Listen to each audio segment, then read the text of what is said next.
புத்தக பிரியர்கள் அனைவருக்கும் இனிய காலை வணக்கம். பூர்ண சந்திரோதயம் பகுதி 7 தொடர்கிறது. எழுதியவர் வடுவூர் கே. துரைசாமி ஐயங்கார்.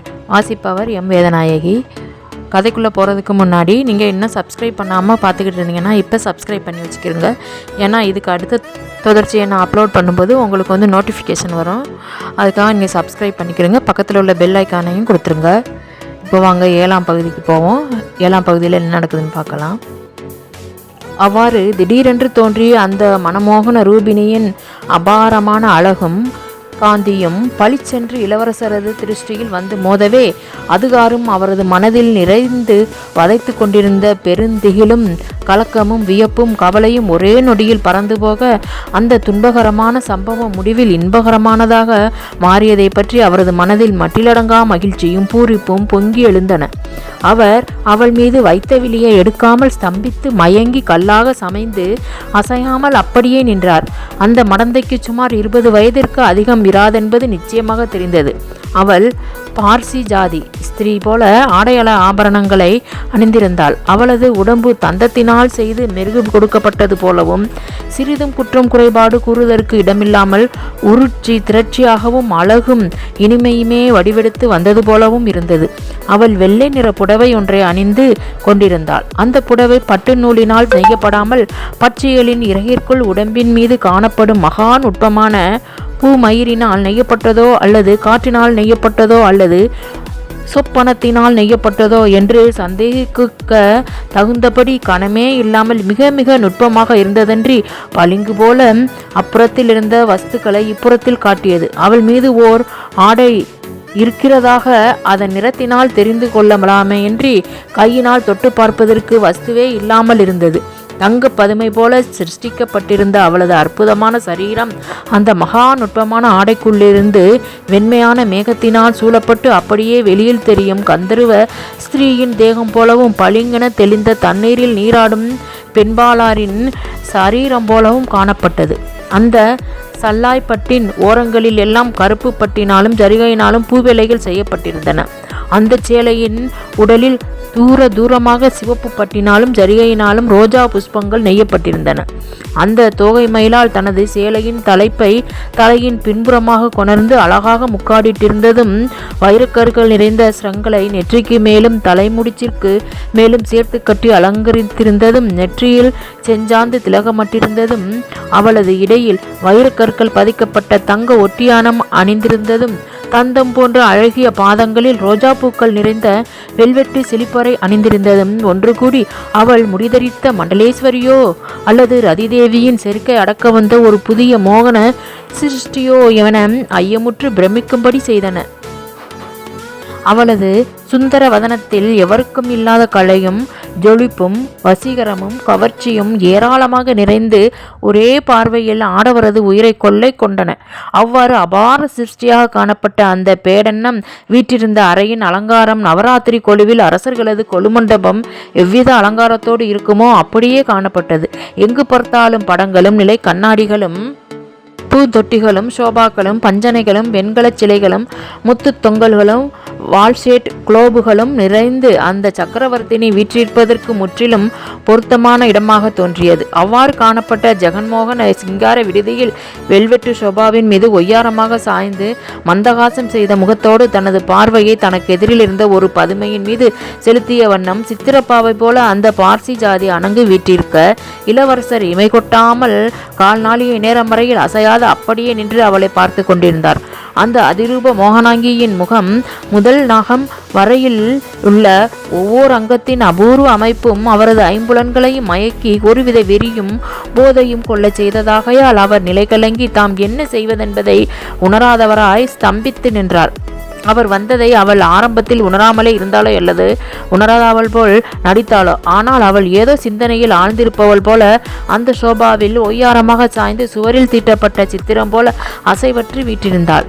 அவள் பிறர் வந்திருப்பதை கருதி நாணிக்கோணி உடம்பை விகாரப்படுத்தி கொள்ளாமல் சுயேச்சையாக தனது இயற்கைப்படி தனது தேகத்தை இருக்க விட்டிருந்ததனால் அவளது வசீகரத்தன்மையும் இயற்கை எழிலும் பன்மடங்கு சிறந்து தோன்றின. அவ்வாறு அழகின் திரளாக வீற்றிருந்த பெண்மணி 2 நிமிஷத்தில் தனது சிரத்தை இளவரசர் இருந்த பக்கமாக மெல்ல திருப்பினாள். அவளது விசாலமான கருவிழிகள் அவரது முகத்தை பார்த்தனவானாலும் அவள் திடுக்கிடவும் இல்லை, வியப்பையாவது அச்சத்தையாவது காட்டவும் இல்லை. ஆனால் அவளது முகத்தில் ஒருவித இலக்கமும் ஆனந்தமும் பரவ தொடங்கின. ஆகையால் ரோஜா புஷ்பம் போன்ற செந்நிறம் அவளது முகத்திலிருந்து உடம்பு முழுவதும் பரவி அவளது மனவெளிச்சியை நன்றாக காட்டியது. அப்படி இருந்தும் அவள் அவர் மீது செலுத்திய பார்வையை விளக்காமலே இருந்தாள். கரைகடந்த மோக விகாரம் கொண்டு உருகுகிறவள் போல அவளது கண்களும் முகமும் உடம்பும் மிகுந்த இலக்கத்தையும் ஆவலையும் காண்பிக்கவே அவளது நிலைமையை உணர்ந்த இளவரசர் பிரம்மானந்த சுகத்தில் கிடந்து மிதப்பதாக கனவு காண்பவர் போல அவளது அழகில் அப்படியே லயித்து போய் நின்றார். அடுத்த நிமிஷத்தில் அந்த பெண்பாவையின் அதரங்களில் புன்னகை பூத்து தனது மனதிலுள்ள மையலின் பெருக்கையும் தனது ஆத்திரத்தையும் ஆவலையும் பல்வரிசைகளின் கண்கொள்ளா வனப்பையும் வெளிப்படுத்தி 1000 நாக்குகள் கொண்டு அவரை அழைப்பது போல தோன்றியது. அதை கண்ட இளவரசர் அதற்கு மேல் சும்மா நிற்க மாட்டாதவராய் அவள் யார் என்பதையும் அவர்கள் தம்மை அவ்விடத்தில் கொணர்ந்து விட்ட காரணம் என்னவென்பதையும் தம்மை அழைத்து வந்த மனிதரிடத்தில் கேட்டு உண்மையை அறிந்து கொள்ள வேண்டுமென்ற நினைவை கொண்டவராய் சடக்கென்று பின்புறம் திரும்பி திரையை தூக்கி பார்க்க அந்த முரட்டு மனிதன் காணப்படவில்லை. ஆகவே அந்த முரட்டு மனிதன் அந்த வடிவழகியோடு தனிமையில் இருக்கும் பொருட்டு தம்மை அவ்விடத்தில் விட்டு கீழே இறங்கி போய்விட்டான் என்பதை இளவரசர் உடனே யூகித்து கொண்டார். இன்னதென்று சொல்ல முடியாத ஒருவித அச்சம் சிறிது நேரம் வரையில் அவரது மனதில் குடிகொண்டது. அவர்கள் அவ்வளவு தந்திரமாகவும் ரகசியமாகவும் தம்மை அங்கே கொணர்ந்த விஷயம் அவரது மனதில் பல வகையான சந்தேகங்களையும் பிரமிப்பையும் உண்டாக்கி அவர்கள் தம்மை எவ்விதமாக வஞ்சிக்க எண்ணுகிறார்களோ என்றும் தமக்கு ஏதேனும் துன்பம் இழைக்கப் போகிறார்களோ என்றும் அவர் நினைக்கும்படி செய்தது. அவர் மறுபடியும் அவளது முகத்தை உற்று நோக்கினார். அந்த முகம் அப்போது முன்போலவே மோகலாகிரியினால் நைந்திருப்பது நன்றாக தெரிந்தது. அவளது அற்புதமான ஒவ்வொரு அங்கமும் அவரது கண்களை குளிர்வித்து மனதை ரமிக்க செய்ததாகையால் அவர் மிகுந்த ஆவேசம் கொண்டவராய் அவளை நோக்கி, இவ்வளவு சிரமப்பட்டு என்னை வருந்தி அழைத்து எனக்கு காட்சி கொடுக்கும் இந்த பெண் தெய்வம் யார் என்பது தெரியவில்லையே. கல்லினாலும் செம்பினாலும் செய்யப்பட்ட தெய்வமெல்லாம் பேசாத தெய்வங்கள். அந்த தெய்வங்களையெல்லாம் மனிதர் வணங்குவதை விட இந்த பேசும் தெய்வத்தை வணங்கினால் இது உடனே மோசம் கொடுத்துவிடும் என்பதில் சந்தேகமே இல்லை. ஆகையால் என்னை வரவழைத்த தெய்வம் இல்லை எண்ணாமல் எனக்கு பரிபூர்ணமான வரங்களை எல்லாம் கொடுக்கும் என்று நிச்சயமாக நம்புகிறேன் என்று கூறிய வண்ணம் அவள் இருந்த சோபாவை நோக்கி நடந்து அவள் அருகில் நெருங்கினார். அந்த மடந்தை முன்னிலும் அதிகரித்த மகிழ்ச்சியும் மனவெளிச்சியும் கொண்டு அவரை நோக்கி நன்றாக புன்னகை செய்தவளாய் சடக்கென்று சோபாவை விட்டு எழுந்து சற்று விலகி நின்று நாணி குனிந்து, மகாராஜா நிற்கக்கூடாது, முதலில் உட்கார்ந்து கொள்ள வேண்டும் என்று அந்தரங்கமான அன்போடு உபசரிக்க அவளது கனிமொழியை கேட்டு ஆனந்த பரவசமடைந்த இளவரசர் அவர் உட்கார்ந்திருந்த இடத்தில் உல்லாசமாக அமர்ந்து கொண்டார். அந்த மின்னால் மறுபடியும் பேசத் தொடங்கி, மண்ணுலகத்துக்கு எல்லாம் மகாராஜாக்களே தெய்வமென்று பெரியோர் சொல்லி கேட்டிருக்கிறேன். ஆகையால் எங்களுக்கெல்லாம் பேசும் தெய்வமும் மரம் கொடுக்கும் தெய்வமும் தாங்களாக இருந்து மனித ஜென்மத்தில் 2வது படியான கேவலம் பெண் ஜென்மம் எடுத்துள்ள என்னை பார்த்து தாங்கள் பெண் தெய்வமென்று இவ்வளவு அபாரமான பெருமை கொடுப்பது தகுமா? தகாவிட்டாலும் ஒரு தெய்வம் பார்த்து இன்னொரு மனிதனை தெய்வத்தின் நிலைமைக்கு உயர்த்தி விட்டால் அந்த மனிதர் அதை வகிக்காமல் விளக்க அவருக்கு என்ன யோக்கியதை இருக்கிறது? ஆகையால் தாங்கள் அருளிய பெருமையை நிரம்பவும் சந்தோஷத்தோடு ஏற்றுக்கொண்டேன். ஆனால் தாங்கள் பேசிய வார்த்தையில் 2 விஷயங்கள் இருக்கின்றன. முதலில் நான் யார் என்று கேட்டீர்கள். பிறகு தங்களுக்கு வேண்டிய வரங்களையெல்லாம் இந்த தெய்வம் கொடுக்குமா என்று சந்தேகப்பட்டீர்கள். நான் யார் என்பது மிகவும் இரகசியமான விஷயம். ஆதலால் அதை மாத்திரம் வெளியிடும்படி தாங்கள் என்னை வற்புறுத்த கூடாது. தாங்கள் 2வதாக கேட்டதான வரங்களை கொடுக்கும் விஷயத்தில் நான் என்ன சொல்ல போகிறேன்? பக்தர்களுடைய பரிபக்குவ நிலைமைக்கும் மன உறுதிக்கும் தகுந்தபடி தெய்வம் மரங்களை கொடுக்கும் என்பது தங்களுக்கு தெரியாத சங்கதி அல்ல. ஆகையால் அதை பற்றி தாங்கள் ஏன் சந்தேகப்பட வேண்டும் என்று பாகோ தேனோ அமிர்தமோவென இனித்த குரலால் பேசினார். அதை கேட்ட இளவரசர் அவளது வினயத்தையும் புத்தி நுட்பத்தையும் கண்டு மட்டுக்கடங்கா மகிழ்ச்சியும் பூரிப்பும் அடைந்தவராய் மிகவும் உருக்கமாகவும் பிரேமையோடும் அவளை நோக்கி, நீ சொல்லும் ஒவ்வொரு வார்த்தையும் நீ மனித பிறப்பை சேர்ந்தவள் அல்ல என்பதையும் தெய்வாம்சமாக பிறந்தவள் என்பதையும் நன்றாக நிரூபிக்கிறது. ஆகவே இப்பேற்பட்ட வழிப்பறி நடத்தும் கல்வரோடு நீ சம்பந்தப்பட்டவள் அல்ல என்று நான் நிச்சயமாக நம்புகிறேன். இருந்தாலும் என்னை இங்கே பலவந்தமாக கொண்டு வந்த மனிதர்கள் யாராக இருக்கலாம் என்பது எனக்கு இன்னமும் நிச்சயமாக தெரியவில்லை என்றார். அதை கேட்ட அந்த பார்சி மடந்தை கைகுவித்து வணங்கி அவரை, மகாராஜா கோபித்து கொள்ளக்கூடாது. தங்கள் விஷயத்தில் நாங்கள் பெருத்த அபராதியாகி விட்டோம். எல்லாவற்றையும் மகாராஜா மறந்து சமைத்து கொள்ள வேண்டும் என்று நயமாகவும் பணிவாகவும் பிரியமாகவும் கூறி வேண்டிக் கொண்டாள். அதை கேட்ட இளவரசர் அவளது சுந்தர வதனத்தை உற்று நோக்கி மிகுந்த திருப்தியும் மகிழ்ச்சியும் கொண்டவராய், பெண்ணே, உன்னை உத்தேசித்து நான் எதையும் சமைத்து கொள்ளுவேன். என்பதை நீ நிச்சயமாக நம்பலாம். அது போகட்டும், உன்னை என்னிடத்தில் அழைத்து வருவதற்கு நீ இப்படிப்பட்ட தந்திரம் செய்ய வேண்டிய காரணம் என்ன என்று வினவினார். உடனே அந்த பெண்பாவை மிகுந்த வெட்கமும் நாணமும் அடைந்தவளாய் கீழே குனிவதும் அவரை உருக்கமாக பார்ப்பதும் தனது மனதை வெளியிட மாட்டாமல் இரண்டொரு நிமிஷம் தத்தளித்து அவரது முகத்தை ஆசையோடு பார்த்து ஏதோ சொல்ல முயல்வதும் உடனே கிளேசமுற்று கீழே குனிவதுமாக இருந்து கடைசியில் வாயை திறந்து, மகாராஜா கேட்ட கேள்விக்கு நான் எப்படி மறுமொழி சொல்வதென்பது எனக்கே தெரியவில்லை. காதலுக்கு கண் இல்லை என்று ஜனங்கள் பழமொழி சொல்வார்கள்.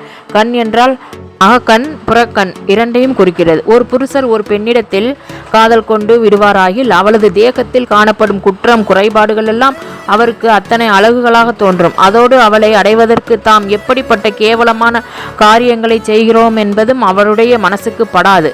இது ஆண் பெண் ஆகிய இரண்டு வகுப்பாருக்கும் ஒத்த நியாயம். அதுபோலவே இப்போது இந்த காரியமும் நடத்தப்பட்டிருக்கிறது. எவ்வளவோ உன்னத பதவியில் இருக்கும் மகாராஜாவுக்கு இந்த ஏழையினிடத்தில் தயை பிறக்குமோ பிறக்காதோவென்றும் வேறு விதமாக அழைத்தால் வருவாரோ மாட்டாரோவென்றும் நினைத்தே இந்த காரியம் நடத்தப்பட்டது.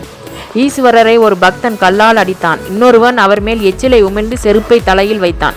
ஈஸ்வரர் அவைகளெல்லாம் அன்பின் பெருக்கினால் செய்யப்பட்ட காரியங்கள் என்று எண்ணி அவற்றையெல்லாம் நல்ல காரியங்களாக ஏற்று அவர்களின் மேல் சந்தோஷம் கொண்டு அவர்களுடைய பக்தி பெருக்கை மாத்திரம் கருதி மோசம் கொடுக்கவில்லையா? அதுபோல தாங்கள் எங்களுடைய நல்ல எண்ணத்தை மாத்திரம் எடுத்துக்கொண்டு மற்றவைகளை மறந்துவிட வேண்டும் என்று குயில்வாய் திறந்து பேசுவது போல கூறினாள். அதை கேட்ட இளவரசர், ஆஹா, பேஸ் பேஸ், நீ பேசுகிற பேச்சின் அழகே 1 கோடி பெரும்போல இருக்கிறதே. ஏன் அவ்வளவு தூரத்தில் நிற்கிறாய்? முதலில் நீ வந்து இப்படி சோபாவில் உட்கார்ந்து கொள். நீ நிற்பதை காண என் மனம் பதறுகிறது. உனக்கு என்னிடத்தில் ஒருவித ஆசை ஏற்பட்டிருக்கிறது என்று சொல்லுகிறாய். அப்படி இருந்தும் அவ்வளவு தூரத்தில் நிற்க வேண்டியதென்ன? மரக்கொம்பில் இருக்கும் பழத்தை பார்த்து மனிதர் ஆசைப்பட்டு துரட்டை கொண்டு முயன்றோ கல்லால் அடித்தோ மரத்தின் மேல் ஏறியோ அந்த பழத்தை பறித்து அதை தமது கைவசத்துக்கு கொண்டு வந்தால் உடனே ஆவலோடு அதை உண்ண பிரியப்படுவார்கள். அதுபோல நீ அடைய விரும்பிய பொருள் உன் கைக்கு பக்கத்தில் வந்திருந்து எடுத்துக்கொள் என்று உன்னை வருந்தி அழைக்கையில் நீ தூர நிற்பதேன்? உன்னை பார்த்தால் பார்சி ஜாதி பெண் போல் இருக்கிறது. நீ யார் என்பதை சொல்லாவிட்டாலும் நீ இருப்பது எந்த ஊர் என்பதையாவது சொல்லக்கூடாதா? நீ என் மேல் காதல் கொண்டிருப்பதாக சொல்வதிலிருந்து நீ என்னை இதற்கு முன் பார்த்திருக்கிறாய் என்பதும் தெரிகிறது. என்னை இதற்கு முன் நீ எப்போது பார்த்தாய்? எவ்வளவு காலமாக என்னிடத்தில் ஆசை வைத்திருக்கிறாய் என்பதை எல்லாம் அறிந்து கொள்ள வேண்டுமென்று என் மனம் மிகவும் தாகப்படுகிறது. நீ அவ்வளவு தூரத்தில் நிற்பதையும் உன்னுடைய இடை தள்ளாடுவதையும் பார்த்தால் என்னுடைய உயிரை துடிக்கிறது. நீ இப்படி வந்து எனக்கு பக்கத்தில் உட்கார்ந்து என்னென்ன விவரத்தை வெளியிடலாமோ அதை சொல்லி நான் உன்னிடத்தில் எப்படி நடந்து கொள்ள வேண்டுமோ அதையும் வெளியிட்டால் நான் எப்போதும் உன்னுடைய அடிமையாக இருக்க தடையில்லை. நீ காலால் இடும் மேலேயே நான் தலையால் செய்ய காத்திருக்கிறேன் என்று மிகவும் கனிவாகவும் பதைப்போடும் கூறி மிகுந்த ஆவலை காண்பித்தார்.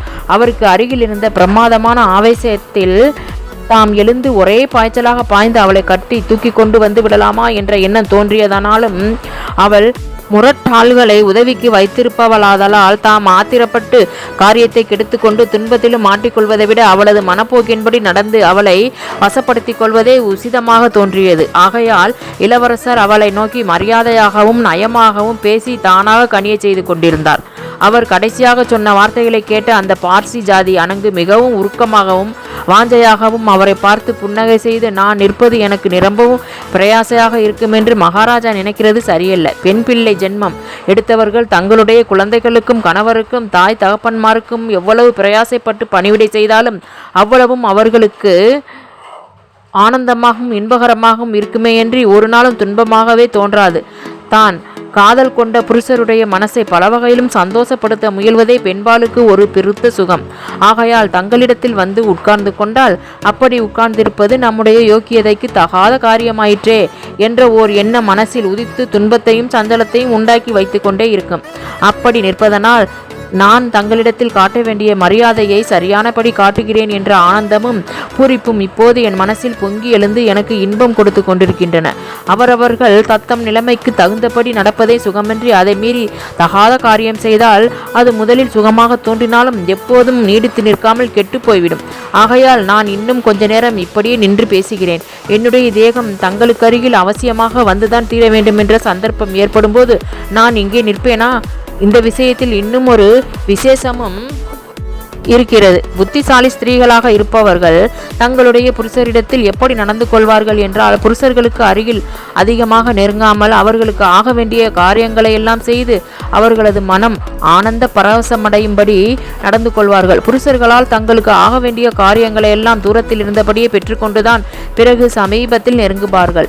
மூட பெண் பிள்ளைகள் கூப்பிட செய்யாமல் புருஷர்களிடத்தில் அதிகமாக நெருங்கி பழகி தங்களது மதிப்பை குலைத்து கொண்டு தங்களது சரீரத்தை மிகவும் கேவலமாக அவர்கள் வசத்தில் ஒப்புவித்து கடைசியில் அவர்கள் வெறுத்து விலகும்படி செய்து கொள்வார்கள். ஆகையால் ஸ்திரீகள் புருஷர்கள் சொல்லும் வேறு எதையும் அதிக துரிதத்தில் செய்யலாம். சமீபத்தில் நெருங்கும் விஷயத்தை மாத்திரம் அவர்கள் எவ்வளவு சாதாரணமாக நினைத்தவுடனே செய்வது தனக்குத்தானே தீம்பு தேடிக்கொள்வது போலாகும். அந்த காரணத்தை கருதியும் நான் இப்போது தூரத்தில் நிற்க வேண்டியிருக்கிறது. இதை பற்றி தாங்கள் ஆயாசப்படக்கூடாது. கிணற்று நிறை வெள்ளம் கொண்டு போக போகிறதில்லை. மகாராஜாவின் தரிசனமும் பழக்கமும் பிரியமும் அபிமானமும் எப்போது ஏற்படும் என்று நான் இதுவரையில் தவம் புரிந்து வந்தவளாயிற்றே. அப்படி இருக்க பருத்தி துணியாகவே காய்ப்பது போல தாங்களே என்மேல் பிரியப்பட்டு அழைக்கும் போது நான் எப்படியும் வராமல் இருக்கப் போகிறதில்லை. நானோ பார்சி ஜாதியை சேர்ந்த பெண். என்னுடைய சொந்த ஊர் பம்பாய். நானும் என்னுடைய தாய் தகப்பன்மார்களும் இன்னும் சிலரும் ராமேஸ்வரம் வரையில் போய் பார்த்துவிட்டு திரும்பி வந்தோம். என்னுடைய தகப்பனாருக்கு கோடிக்கணக்கில் பொருள் இருக்கிறது. அவர் தக்க மகாராஜா யாருக்காகிலும் என்னை கட்டி கொடுக்க வேண்டுமென்று ஆசைப்பட்டு கொண்டிருந்தார். நான் இந்த ஊருக்கு வந்த பிறகு தங்களுடைய அழகு, படிப்பு, புத்திசாலித்தனம், பேசுந்திரம், ஈவிரக்கம், தயை, தாசன்யம் முதலிய நற்குணங்களை எல்லாம் கேள்விப்பட்டேன். தங்களை பார்க்க வேண்டுமென்ற விளக்க முடியாத ஓர் ஆசை என் மனதில் உண்டாயிற்று. நானோ கோசாஸ்திரி ஆகையால் வெளியில் வந்து தங்களை பார்க்க முடியாமல் இருந்தது. ஆகையால் நான் ஒரு சித்திரக்காரனை அழைத்து தங்களைப் போலவே திருவுருவ படம் ஒன்று தயாரித்து கொண்டு வரும்படி சொல்லி அவனுக்கு ஏராளமான பணம் கொடுத்தேன். அவன் அப்படியே தயாரித்து கொண்டு வந்து கொடுத்தான். அந்த திருவுருவ படத்தை பார்த்தது முதல் எனக்கு தங்களுடைய பைத்தியமே பெரிய பைத்தியமாக பிடித்து கொண்டது. புருஷனென்று அணைத்தால் தங்களைத்தான் அணைக்கிறது, இல்லை என்றால் இந்த உடம்பை இந்த ஊரின் மண்ணுக்கே இரையாக்கி விடுகிறதென்று நான் தீர்மானித்து விட்டேன். என்னுடைய மனநிலைமையை அறிந்து கொண்ட என்னுடைய தாயாரும் தகப்பனாரும் என்னை பார்த்து, குழந்தாய், நாம் பார்சி ஜாதியைச் சேர்ந்தவர்கள், நமக்கும் அவர்களுக்கும் கிரமப்படி கல்யாணம் செய்ய முடியாது. அவர் உன்னை வைப்பாட்டியாகத்தான் வைத்துக் கொள்வார். நாங்கள் எவ்வளவோ அருமையாக வளர்த்த எங்களுடைய ஒரே பெண்ணான உன்னை அப்படிப்பட்ட கேவல நிலைமையில் விட எங்களுக்கு சம்மதமே இல்லை. ஆகையால் நீ இந்த ஆசையை விட்டுவிடு என்று நயமாக கண்டித்து கூறினார்கள். அவர்கள் சொன்ன வார்த்தை என்னுடைய மனசில் படவே இல்லை. நான் எப்படி ஆயிலும் பிரயாசைப்பட்டு தங்களை புருஷராக அடைவேனே தவிர வேறு யாரையும் நான் கண்ணாலும் பார்க்க மாட்டேன் என்று ஒரே பிடிவாதமாக சொல்லிவிட்டேன்.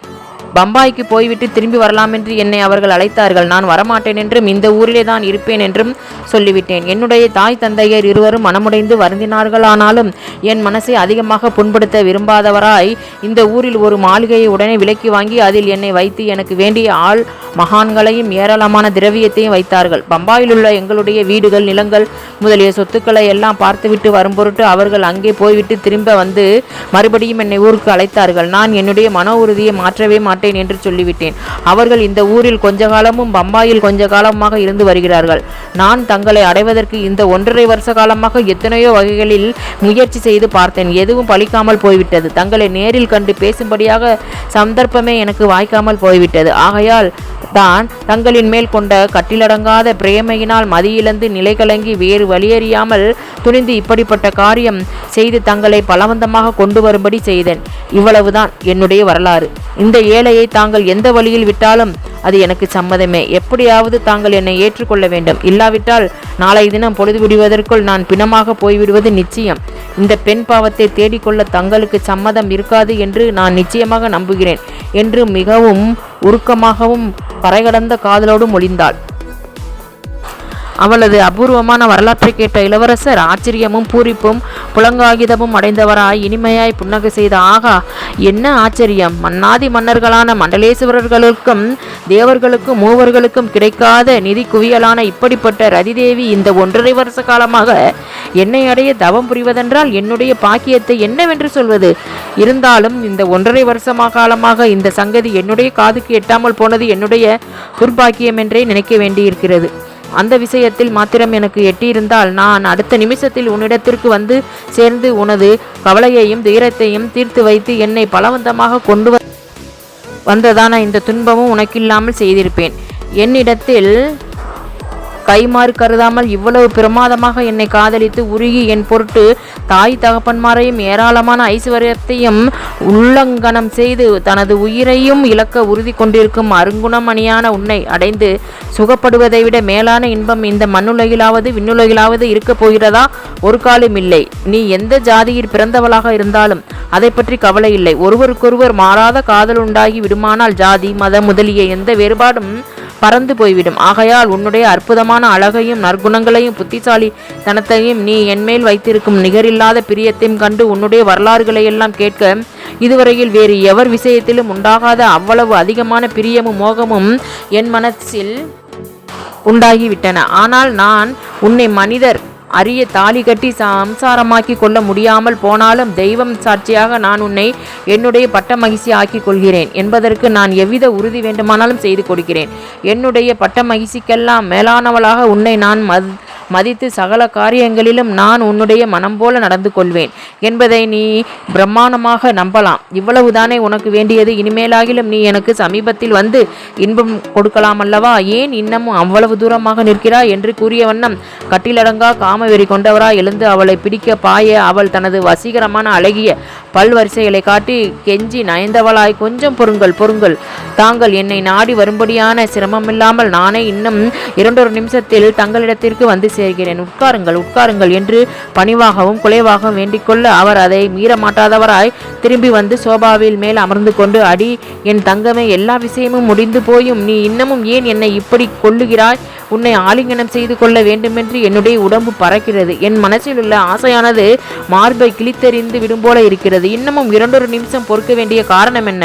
இன்னமும் உனக்கு என்ன சந்தேகம் இருக்கிறது என்று மிகுந்த பதைப்போடு பேசினார். அதை கேட்ட அந்த ஸ்திரீ, எனக்கு வேண்டிய உறுதியை எல்லாம் தாங்கள் செய்து கொடுத்து விட்டீர்கள் என்பது வாஸ்தவம்தான். இன்னமும் நான் கேட்டுக்கொள்ள வேண்டிய ஒரு சிறிய சங்கதி இருக்கிறது.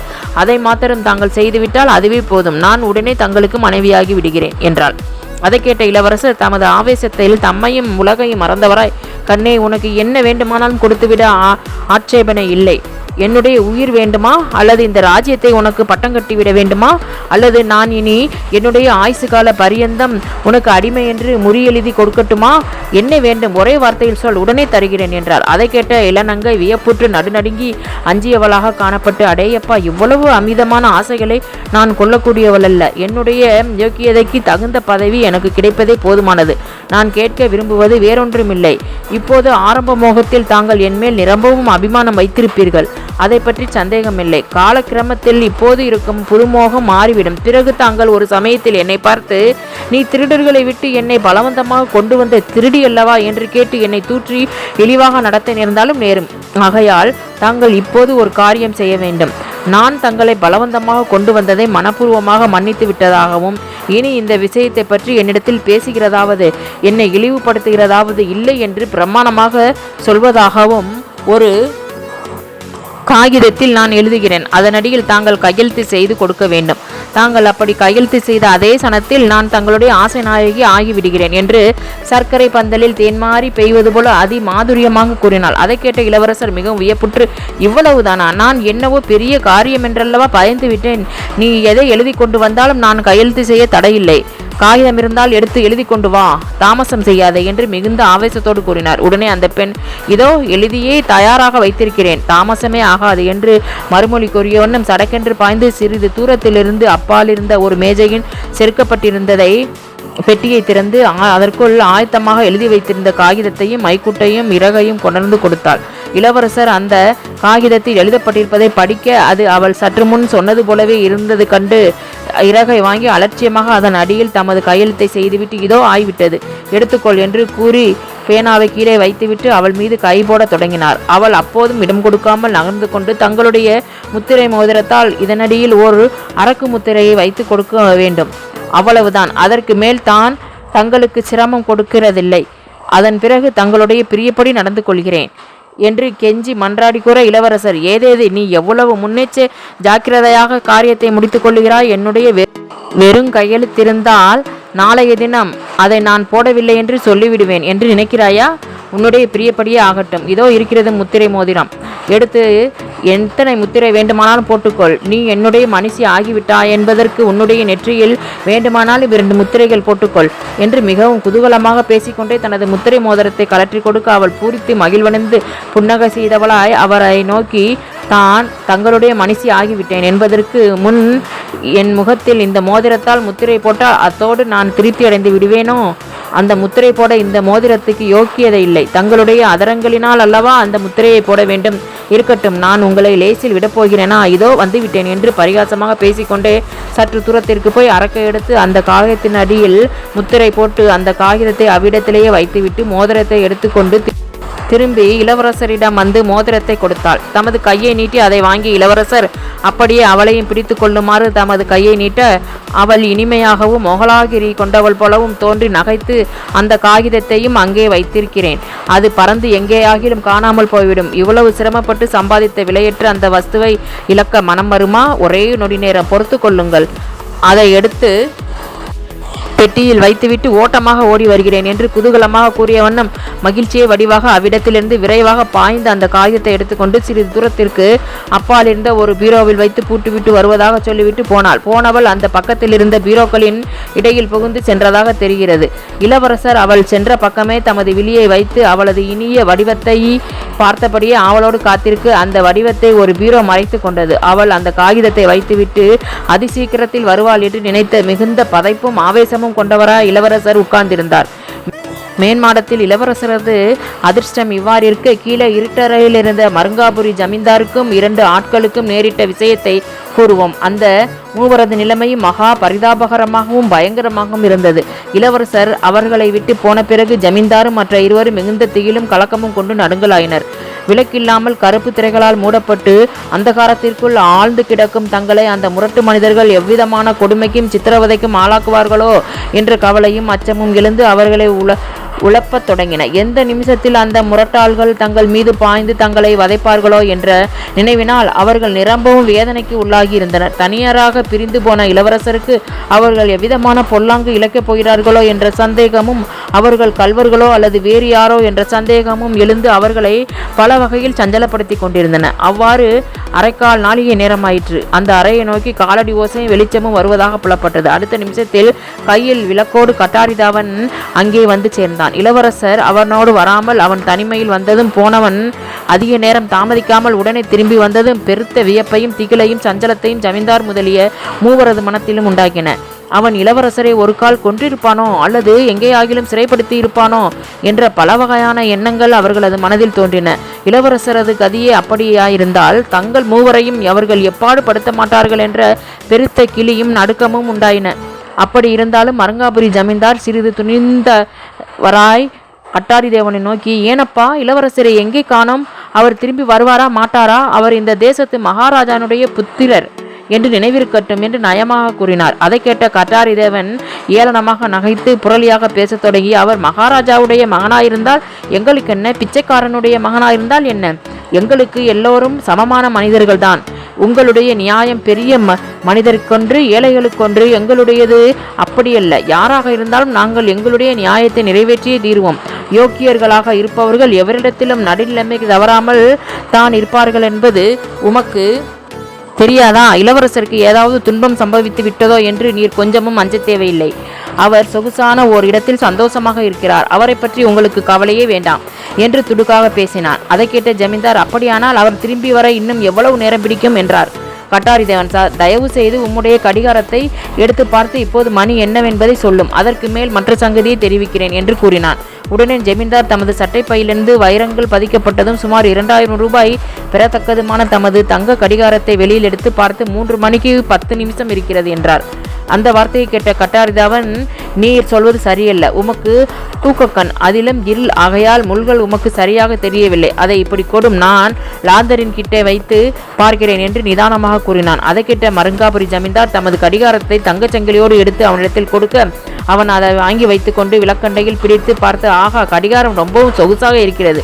நீ இதை எத்தனை ரூபாய்க்கு வாங்கினீர் என்றான். ஜமீன்தார், நான் 2000க்கு வாங்கினேன் என்றார். உடனே கட்டாரிதேவன், சரி, இருக்கும் உருப்படி ரொம்பவும் உயர்வானதாகத்தான் இருக்கிறது.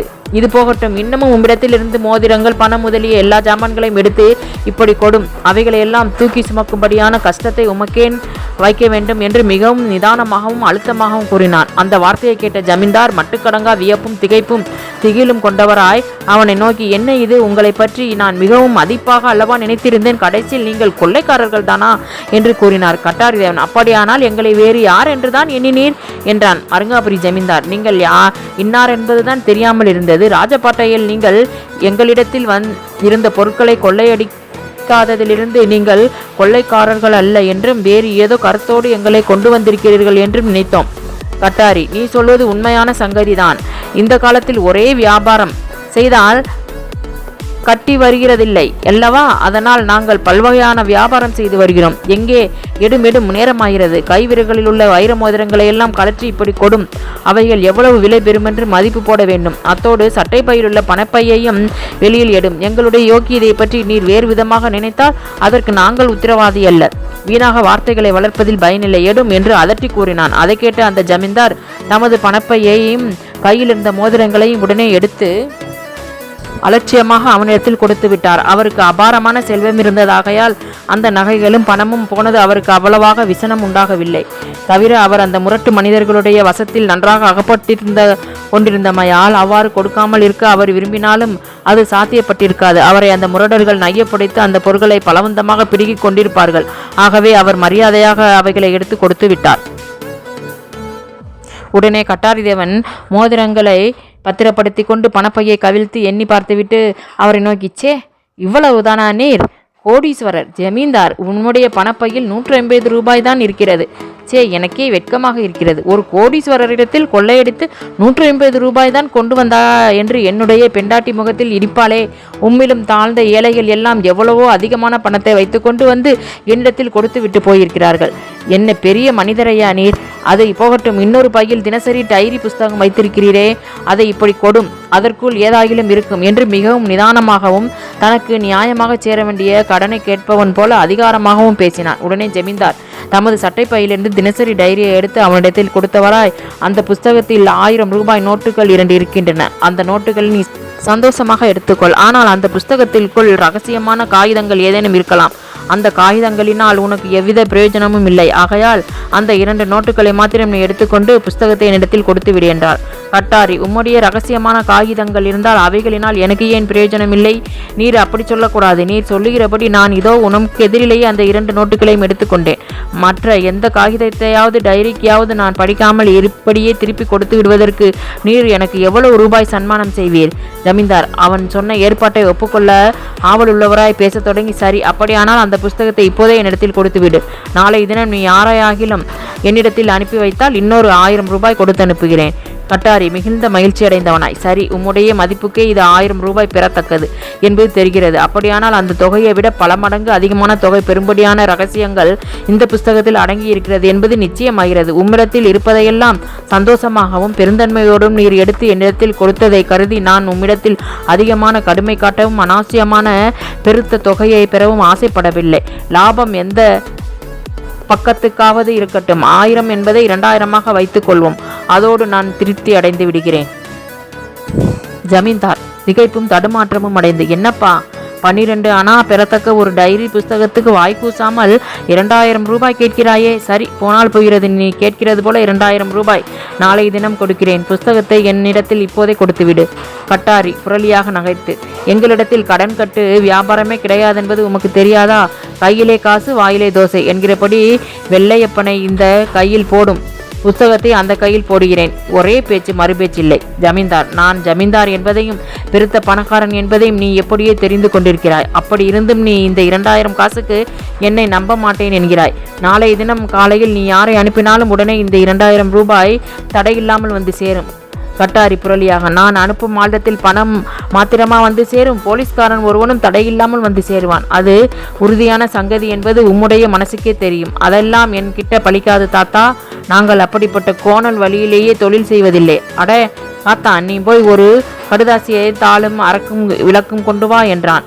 உடனே ஒரு முரட்டால் அந்த அறையை விட்டு விரைவாய் போய் அந்த வஸ்துக்களை எல்லாம் கொண்டு கட்டாரிடத்தில் கொடுக்க அவன் அவைகளை ஜமீன்தாரிடத்தில் நீட்டி, ஐயா, இந்த காகிதத்தில் ஒரு உரை செய்து அதற்குள் இந்த டைரி புஸ்தகத்தை வைத்து வாயை ஒட்டி உம்முடைய முத்திரை மோதிரத்தால் அரக்கு முத்திரைகள் வைத்து என்னிடத்தில் கொடும். அந்த முத்திரைகள் கெடாமல் அப்படியே புஸ்தகத்தை கொண்டு வந்து நாளைய தினம் உம்மிடத்தில் சேர்க்கிறோம்.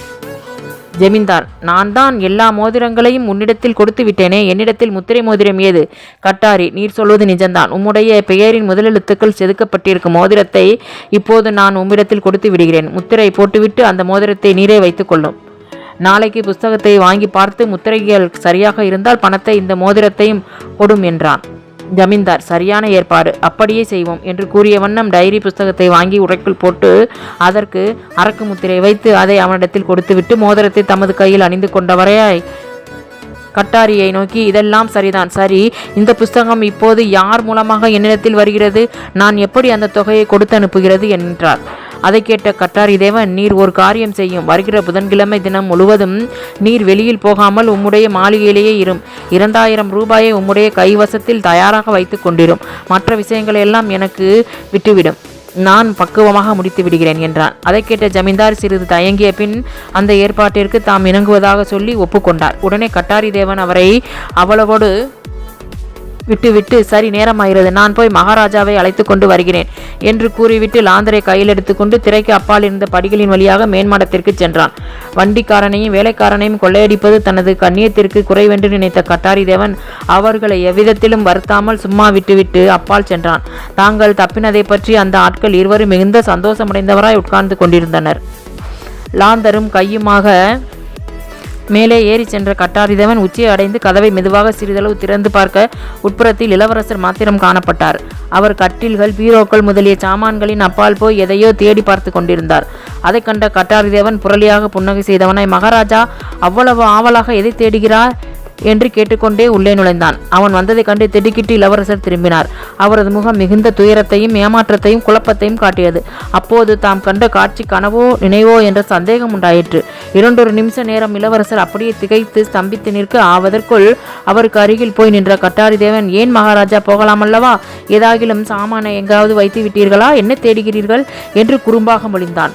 அவனது வார்த்தை தீயின் மேல் நெய்யை சொறிவது போல அவரது மனதை தகித்தது. அவர் சிறிது நேரம் தயங்கி, டேய் ஆளே, நீ எனக்கு நன்மை செய்ய வேண்டும் என்று எவ்வளவோ பாடுபட்டு என்னை இங்கே கொண்டு வந்து இந்த பார்சி ஜாதி பெண்ணிடத்தில் சேர்த்து விட்டாய். அவளும் நானும் கொஞ்ச நேரம் பேசி கொண்டிருந்தோம். நீங்கள் என்னை இப்படி பலவந்தமாக கொண்டு வந்ததை மன்னிப்பதாக ஒரு காகிதத்தில் எழுதி என்னுடைய கையெழுத்தை வாங்கி கொண்டு அதை பெட்டிக்குள் வைத்து பூட்டிவிட்டு வருவதாக போனாள்.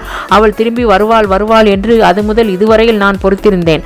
அவள் வரவே இல்லை. நான் எழுந்து வந்து பார்க்கிறேன், இந்த இடத்தில் இருந்து வெளியில் போகக்கூடிய வாசலாவது வேற வழியாவது காணப்படவில்லை. அவள் எங்கே போனாள் என்பது தெரியவில்லையே. கண்கட்டு வித்தையில் மறைவது போல மாயமாக மறைந்து போயிருக்கிறாளே. அவள் எங்கே போனாள் என்பது உனக்கு தெரியுமா? திடீரென்று ஏதாகிலும் தேக பாதை ஏற்பட்டதனால் அவள் ஒருவேளை அப்பால் போயிருப்பாளோ? அப்படி போவதற்கு வழியே இல்லையே. ஒரு கால் இந்த பீரோக்களில் ஏதாகிலும் உணர்ந்து கொண்டு உட்புறத்தில் பூட்டி கொண்டிருப்பாளோ? இவ்வளவு பிரயாசைப்பட்டு என்னை இங்கே கொண்டு இவ்வளவு தூரம் பேசிவிட்டு பீரோவுக்குள் போய் ஒளிய காரணம் இல்லையே. இந்த அற்புதத்தை என்னவென்று சொல்லுகிறது? ஒருவேளை எனக்கும் தெரியாமல் இங்கே சுவரில் மறைவான வழி ஏதாயிலும் இருக்கிறதா? உனக்கு தெரிந்திருந்தால் சொல் என்று மிகவும் நயமாகவும் இலக்கமாகவும் பேசினார். அதை கேட்ட கட்டாரி தேவன் ஏளனமாக புன்னகை செய்த முகத்தோடு அவரை நோக்கி, என்ன ஆச்சரியம், இங்கே ஒரு பெண்ணாயிருந்தால் அது எனக்கு தெரியாதே. மகாராஜாவுடைய சாமர்த்தியம் இவ்வளவுதானா? உங்களுடைய கண்ணுக்கு எதிரிலே ஒரு பெண் எங்கே போனாள் என்று என்னை கேட்டால் அதற்கு நான் என்ன பதில் சொல்கிறது? சரி, மகாராஜாவுக்கு அவ்வளவுதான் அதிர்ஷ்டம், முக தரிசனமாவது கிடைத்ததல்லவா? அவ்வளவோடு சந்தோஷப்பட வேண்டியதுதான். நேரமாகிறது, தயவு செய்து மகாராஜா என்னோடு கூட வெளியில் வர வேண்டும். உங்களை அழைத்து கொண்டு போய் நீங்கள் போக வேண்டிய வழியை காட்டுவதொன்றும் தான் மகாராஜாவுக்கு என்னால் இனி செய்யக்கூடிய உதவி. வாருங்கள் போவோம் என்று புரளியாக பேசினான். அவனது குறும்பான வார்த்தை ஒவ்வொன்றும் அவரது மனத்தில் ஈட்டிக்கொண்டு குத்துவது போல இருந்தது. வெட்கத்தினாலும் துக்கத்தினாலும் ஏமாற்றத்தினாலும் அவரது தேகம் மிகவும் குன்றி போனது. அந்த பெண் தம்மை எந்த விஷயத்திலும் வஞ்சிக்கவில்லை என்று அவர் உறுதியாக நினைத்தார். ஆகையால் அவள் எப்படித்தான் மறைந்து போயிருப்பாள் என்ற ஒரே ஒரு சந்தேகமும் வியப்பும் அவரது மனத்தை குழப்பி கொண்டிருந்தன. அவர் உடனே கட்டாரியை பார்த்து, அப்பா, அடே, அவசரப்படாதே. எனக்கு அரண்மனைக்கு போக இப்போது அவசரம் ஒன்றுமில்லை. நான் இன்னமும் கொஞ்ச நேரம் இவ்விடத்திலே இருந்து பார்க்கிறேன். அவள் எப்படியும் திரும்பி வருவாள். அவள் என்னிடத்தில் கொண்டிருக்கும் மோகம்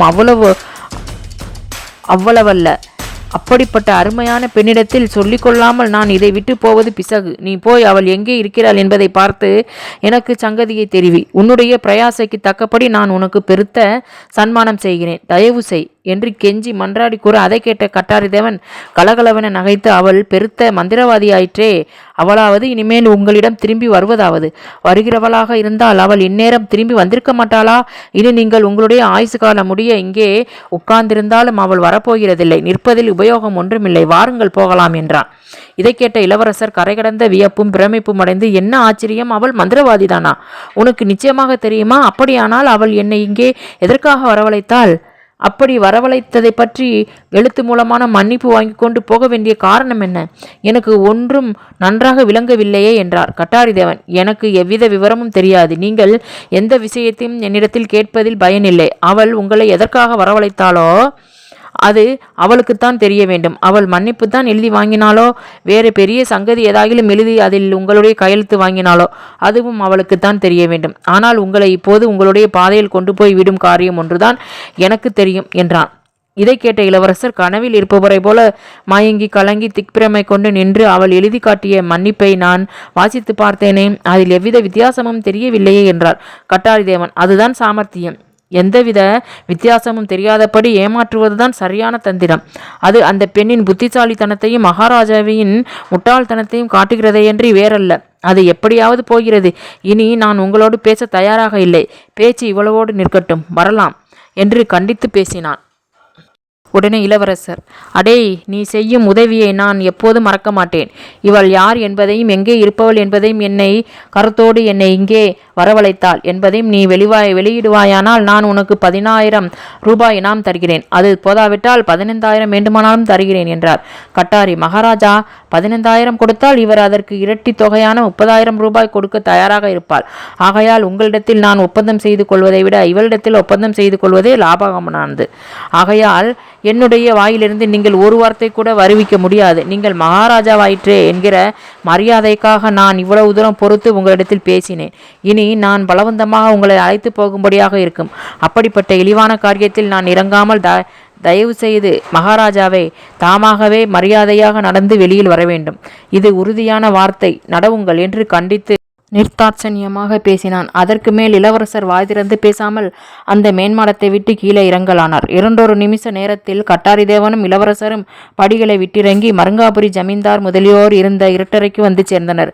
கட்டாரிதேவனும் மற்ற முரட்டு மனிதரும் இளவரசர் முதலிய 4வரையும் அழைத்து கொண்டு அந்த அறையை விட்டு வெளியிலே வந்து அவ்விடத்தில் ஆயத்தமாக நிறுத்தி வைக்கப்பட்டிருந்த பெட்டி வண்டிக்குள் முன்போல அவர்கள் 4வரையும் உட்கார வைத்து கதவுகளையும் பக்க பலகைகளையும் மூடி இருளாக்கி கொண்டனர். உடனே வண்டி புறப்பட்டு போகத் தொடங்கியது. அந்த முரட்டு மனிதர்களுள் சிலர் வண்டி கூட்டின் மேலும் முன்புறத்திலும் உட்கார்ந்திருப்பதாக தெரிந்தது. அந்த வண்டி வந்த வழியாகவே திரும்பி விரைவாய் போகத் தொடங்கியது. அவ்வாறு அது 2 மைல் தூரம் போவதற்குள் வண்டியின் மேலிருந்த முரட்டு மனிதர்களின் தொகை குறைவாக தோன்றியது. கடைசியாக வண்டி நெடுந்தூரம் போய் நின்றுவிட்டது. வண்டிக்குள்ளிருந்த இளவரசரும் ஜமீன்தாரும் மற்ற இருவரும் வாய் திறந்து பேசவும் அஞ்சியவர்களாய் அந்த முரட்டு மனிதர்கள் தங்களை எவ்விடத்திற்கு கொண்டு வந்திருக்கிறார்களோ என்ற ஐயமும் அச்சமும் கொண்டு தவித்திருந்ததன்றி அவர்களது தலைவன் வந்து கதவை திறப்பான் என்று ஆவலோடும் எதிர்பார்த்திருந்தனர். அவ்வாறு 1/4 நாழிகை நேரமும் சென்றது. எவனும் வந்து கதவை திறக்கவும் இல்லை. அந்த வண்டியின் மீது மனிதர் இருந்த ஓசையாவது கிசுகிசுவென்று பேசிக்கொண்டால் அதற்கு முன் உண்டான ஓசையாவது புலப்படவில்லை. இளவரசர் மிகுந்த வியப்படைந்து மெதுவாக திரைகளை விலக்கிவிட்டு ஒரு பக்கத்து கதவை திறந்து தலையை வெளியில் நீட்டி பார்த்தார். வண்டி ராஜபாட்டையின் மேல் தனியாக நின்று கொண்டிருந்தது என்று மனிதர் அவர்களது திருஷ்டியில் படவில்லை. உடனே இளவரசர் எழுந்து வண்டியை விட்டு கீழே இறங்கி 4 புறங்களிலும் திரும்பி பார்க்க அந்த முரட்டு மனிதர்களுள் ஒருவனாகிலும் அங்கே காணப்படவில்லை. வண்டியை ஓட்டும் சாரதி உட்காரும் இடமும் காலியாக இருந்தது. அவர் உடனே அந்த ராஜபாட்டையின் இருபுறங்களையும் உற்று நோக்கி அதே இடத்தில் அதற்கு முன் அந்த முரட்டாள்கள் தங்களை பிடித்து பலவந்தமாக அழைத்து கொண்டு போனார்கள் என்பதை உணர்ந்து கொண்டார். ஆகவே அந்த முரட்டு மனிதர்கள் தங்களை தங்களுடைய பாட்டையில் கொணர்ந்து சேர்த்துவிட்டு ஓடிப்போய் விட்டார்கள் என்பதை இளவரசர் யூகித்து கொண்டவராய் தமது ஆட்கள் இருவரையும் வெளியில் அழைத்து வண்டியை மறுபடியும் தஞ்சைக்கு ஓட்டும்படி உத்தரவு செய்துவிட்டு வண்டியில் ஏறி உட்கார்ந்து கொண்டார். உடனே வண்டி தஞ்சையை நோக்கி செல்ல ஆரம்பித்தது. அந்த வண்டி சுவடு போன வழியாகவே சென்று அவர்கள் தங்களை கொண்டு போன மாளிகையின் இருப்பிடத்தை கண்டுபிடிக்கலாம் என்ற நினைவு அவரது மனதில் உண்டானதாகிலும் அந்த பாதை கப்பி கல்லிலான இறுகிய கட்டாந்தரை பாதையாகையால் அதன் மேல் வண்டிச்சுவடே காணப்படாமல் இருந்ததனால் அவர் அந்த எண்ணத்தின்படி நடக்க முடியாமல் போனது. ஆகவே பொழுது விடுவதற்குள் தாம் தமது அரண்மனைக்கு போய்விட வேண்டுமென்ற அவாவை கொண்டவராய் இளவரசர் வண்டியை விசையாக ஓட்டும்படி சாரதிக்கு உத்தரவு பிறப்பித்தார். அவ்வாறே அவன் குதிரைகளை முடுக்கி நின்றதால் நாற்கால் பாய்ச்சலில் ஓட்டிக்கொண்டிருந்தான். அப்போதே இளவரசரும் ஜமீன்தாரும் வாய் திறந்து ஒருவரோடொருவர் பேசத் தொடங்கி தத்தமக்கு நேர்ந்த விஷயத்தை வெளியிடத் தொடங்கினர். நெடுநேரமாக அவர்கள் இருவரும் ஒருவரோடொருவர் பேசி விவரங்களை அறிந்து கொள்ள ஆவல் உற்றிருந்தனர். ஆனாலும் தங்களது வண்டிக்காரன் காசாரி ஆகிய இருவரும் உள்ளே இருப்பதையும் முரட்டு மனிதர்கள் வெளியிலே இருப்பதையும் கருதி அவர்கள் தங்களது அவாவை அடக்கி கொண்டிருந்தது தனியாக நேர்ந்தவுடனே சம்பாசித்தராயினர். ஜமீன்தார் சொன்னது மிகவும் சுருக்கமானதாக இருந்தது. ஆனாலும் அது இளவரசரது மனத்தில் அளவிறந்த வியப்பையும் திகைப்பையும் உண்டாக்கி அவர் அந்த பார்சி ஜாதி பெண்ணை பற்றி மதிப்பாகவும் இன்பகரமாகவும் எண்ணியிருந்த எண்ணத்தையெல்லாம் மண்ணாக செய்தது. அதுவரையில் இளவரசர் அந்த முரட்டாள்கள் கொள்ளைக்காரர்கள் என்றென்றும் அந்த மடந்தையின் பொருட்டு தங்களை பலவந்தமாக கொண்டு போவதை தவிர வேறு எவ்வித நோக்கமும் இல்லாதவர்கள் என்றும் எண்ணியிருந்தார். அவர்கள் வழிப்பறி செய்யும் கள்வர் என்பதை உணரவே அந்த பெண்ணும் அவர்களை சேர்ந்த என்பதும் அவள் தம்மிடத்தில் அந்தரங்கமான காதல் கொண்டிருப்பதாகவும் வேறு பலவாறாகவும் அவள் தெரிவித்த சங்கதியெல்லாம் கட்டுக்கதை என்பதும் இளவரசருக்கு தெளிவுபட்டன. ஆகையால் அவள் தம்மை ஏமாற்றிவிட்டு திடீரென்று மாயமாக மறைந்து போன பிறகும் அவரது மனதில் தனியாமல் கொந்தளித்தெழுந்து கொண்டிருந்த மோகவெறி அந்த புதிய செய்தியை கேட்க கேட்க சடக்கென்று தனிவடைந்து இருந்தாலும் அவளது ஜாஜ்வல்யமான அழகும் வசீகர தோற்றமும் புத்தி நுட்பமும் வாக்கு நயமும் இன்பமயமான வடிவமும் அவரது உணர்வை விட்டு விலகாமல் உறுதியாக பதிந்து அப்போதும் அவரது அறிவையும் பஞ்சேந்திரியங்களையும் மயக்கி உருக்கி ஆனந்த வெறியில் ஆழ்த்தி கொண்டிருந்தமையால் இளவரசர் தாம் அந்த முரட்டு மனிதனோடு தனியாக பிரிந்து போய் மேன்மாடத்தை அடைந்தது முதல் மறுபடியும் திரும்பி வந்தவரை நிகழ்ந்த வரலாறு முழுவதையும் அப்படியே எடுத்து கூற மருங்காபுரி ஜமீன்தார் மிகுந்த வியப்பும் திகைப்பும் ஆனந்தமும் கொண்டவராய் நிரம்பவும் சிரத்தையாக அதை கேட்டு வந்தார். அந்த மின்னாளின் தேஜோமயமான கட்டழகையும் காந்தியையும் அலங்கார சிறப்பையும் குணாதிசயங்களையும் இளவரசர் எடுத்துச் சொன்னபோது அந்த ஜமீன்தாரது மனதும் தேகமும் ஆனந்த சாகரத்தில் மூழ்கியதன்றி அவரது நாக்கிலும் அமிர்தரசம் அப்போதும் ஊறி பெருக்கெடுத்தது. ஆனால் அவள் முடிவில் மாயமாக மறைந்து போனாளென்ற செய்தியை கேட்க அளவிறந்த கலக்கமும் அனுதாபமும் அடைந்தவராய் சிறிது நேரம் வாயை திறந்து பேச மாட்டாமல் ஸ்தம்பித்து போயிருந்த பின், தாங்கள் சொல்லுவது எவரும் என்றைக்கும் கேளாத ஆச்சரியமாக இருக்கிறதே, அவ்வளவு பிரமாதமாக தங்களிடத்தை அவள் பிரேமை வைத்திருப்பதாக சொல்லி எவ்வளவோ பாடுபட்டு தங்களுடைய மன்னிப்பை பெற்றுக்கொண்டவள் அப்படி மறைந்து போக வேண்டிய காரணம் இன்னதென்பது கொஞ்சமும் விளங்கவில்லையே. அப்படி செய்ததில் அவளுடைய அந்தரங்கமான கருத்து என்னவாக இருக்கும் என்பதை யூகிக்க முடியாததாக இருக்கிறதே. அவளிடத்தில் நாம் எவ்வித சம்சயமும் கொள்ள இடமே இல்லாதிருக்கிறதே. ஒருவேளை இந்த திருடர்கள் நம்மை கொள்ளையடித்ததோடு கடைசியில் அவளையும் கொள்ளையடித்து அவளுக்கு ஏதேனும் தீங்கு செய்துவிட்டு ஓடியிருப்பார்களோ? நமக்கு இன்று நடந்த சம்பவம் முழுவதும் சொப்பனத்தில் கண்காட்சி போல இருக்கிறதே அன்றி வேறல்ல.